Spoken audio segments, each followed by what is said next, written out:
আসসালামু আলাইকুম।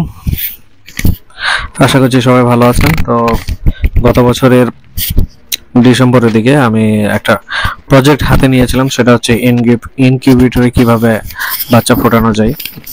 মানুষের বাচ্চা না, অবশ্যই হাঁস মুরগি এবং পাখির বাচ্চা।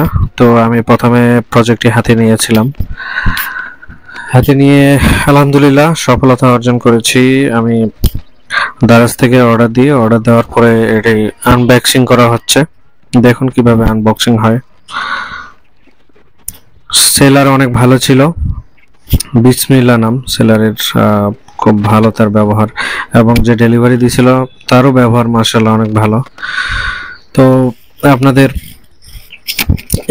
ইনকিউবেটরের মধ্যে লাইনগুলো দেওয়া ছিল সব, তবে আমি ডিসি এসি দুইটাই চেয়েছিলাম, তারা ডিসি সেটাই দিয়েছিল।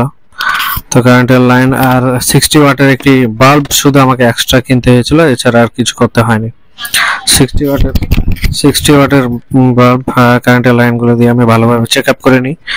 চেক আপ করে নেওয়ার পরে দেখা যায় যে না, মাশাআল্লাহ সবকিছু ঠিকঠাক ভাবে চলছিল। আমি আমার রুমের মধ্যে এটি করেছিলাম। আর ডিমগুলো নিয়ে এসেছিলাম আমি, প্রায় 40টির মতো ডিম। ডিমগুলোকে আমি ভালোভাবে পরিষ্কার করে মুছে বসানোর চেষ্টা করি, এবং এগুলোকে যখন ইনকিউবেটরের ভিতরে রাখি, আপনারা একটা কাজ করবেন, এগুলোকে পারলে জীবাণুমুক্ত করে নেবেন। জীবাণুমুক্ত করলে কি হবে, আপনার বাচ্চা যদি হয় তাহলে মারা যাওয়ার সম্ভাবনাটা খুব কম থাকবে। এটা হচ্ছে 37.7 থাকতে হবে সব সময় টেম্পারেচার, এটা মাথায় রাখবেন। তো আবার দিনের বেলা আপনার দিনে বা রাতে 3 থেকে 4 বার ডিমগুলোকে উলট পালট করে দিতে হবে, কারণ এক পৃষ্ঠা তাপটা যেন সমানভাবে সবগুলো ডিমে লাগে।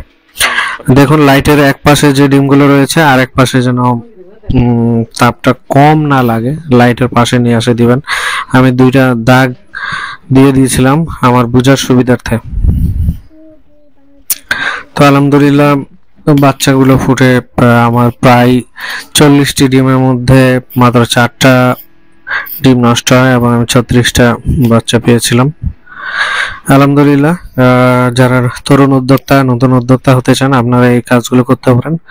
আমার টোটাল কস্ট মাত্র 3000 সামথিং হয়েছিল।